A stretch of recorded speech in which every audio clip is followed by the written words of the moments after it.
All right, welcome to today's explainer, young heroes. Okay, let's dive right into this, because today we are opening up a very special ancient training manual.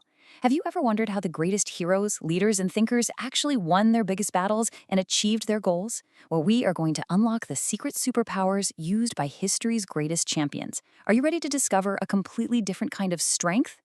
So think about it for a second. What makes someone really strong?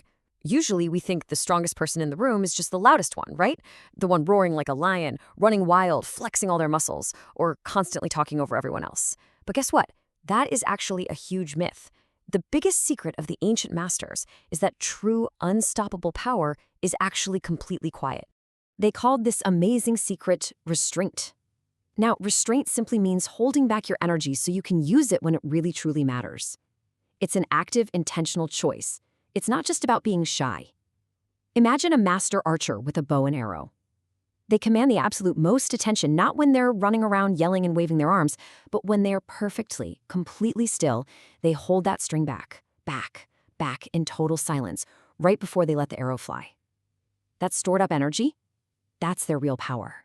Which brings us to our very first secret power, the secret of being still.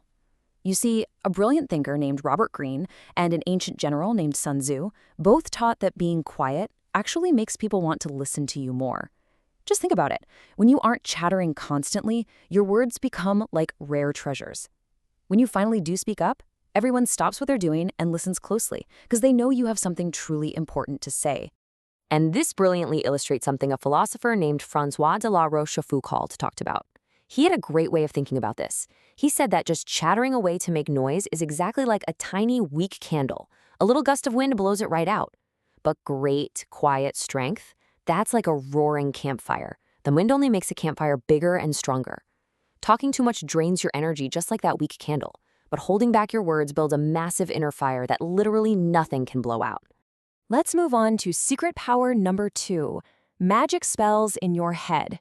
So an author named Ryan Holiday explains that sometimes people act like bullies. They're constantly showing off, being loud, and just being mean. But guess what? That absolute need to show off is actually a warning sign.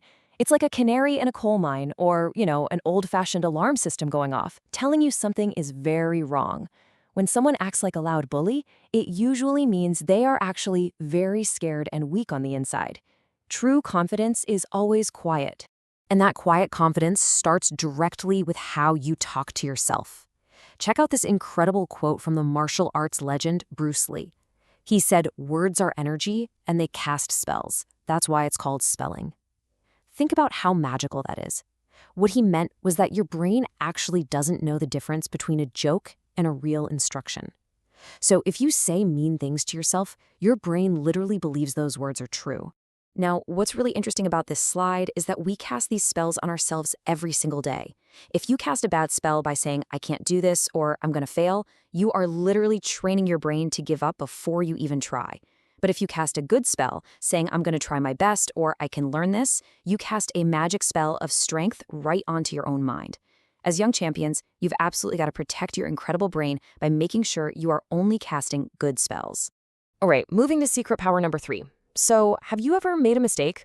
Maybe spilling a giant glass of juice or completely forgetting your homework, and then you panicked and talked way too much trying to make excuses for it? Hey, we have all been there. But ancient Stoic leaders handled their mess-ups completely differently. Instead of panicking and making noise, they used their quiet power to fix the problem. Robert Greene actually gives us this perfectly structured middle path for fixing mistakes like a true leader. Step 1, make your apology clear and quiet. Just say you're sorry, plain and simple. Step 2, don't whine or make a bunch of complicated excuses about why it totally wasn't your fault. Just own it. And step 3, let your next actions do the teaching.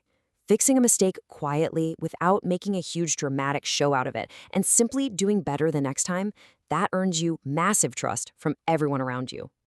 Let's move to secret power number 4 and see how this builds into guarding your time and effort.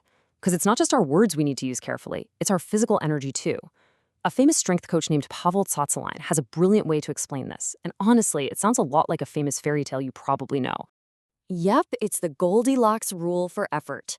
If you try to lift something way too heavy or run way too fast every single day, what happens? ouch, you get hurt or totally exhausted. But on the flip side, if you lift something too light, it's just boring and your body doesn't grow at all. The secret is finding an effort that is just right, heavy enough to really challenge you, but you still leave a little bit of energy left in your tank.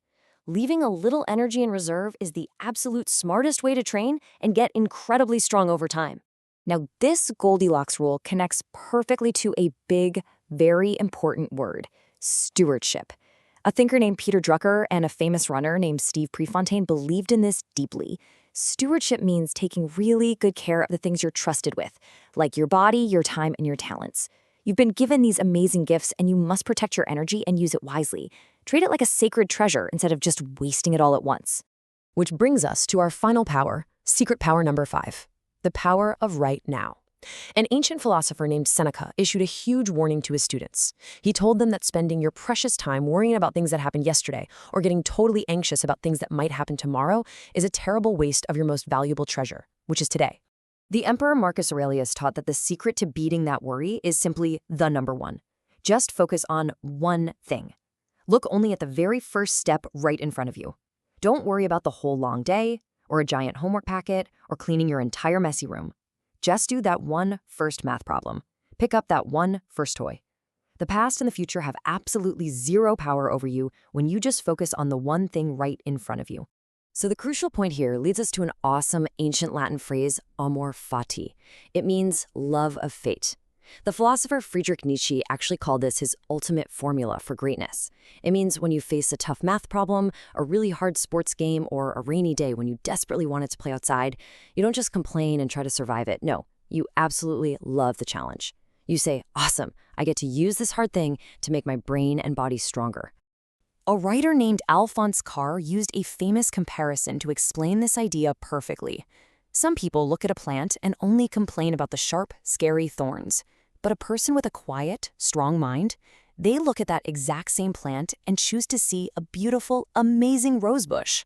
Having quiet power means intentionally choosing to see the good and the opportunity to grow, even when things get a little prickly. Okay, let's quickly review our complete secret superpower playbook of quiet restraint. Number 1, be still, so that when you do speak, people really listen. 2, use good mind magic by speaking kindly and strongly to yourself. 3, fix your mistakes quietly with better actions, not loud excuses. 4, give that just right Goldilocks effort so you keep getting stronger every day. And finally, love the present moment, taking on every single challenge with a huge smile. You now have the secret playbook of the greatest leaders in history. So I want to leave you with this final thought. The next time the classroom gets really loud or a game gets really hard, how will you use your new quiet power? Remember, you never have to be the loudest to be the strongest. Stay calm, stay focused, and let your quiet power shine.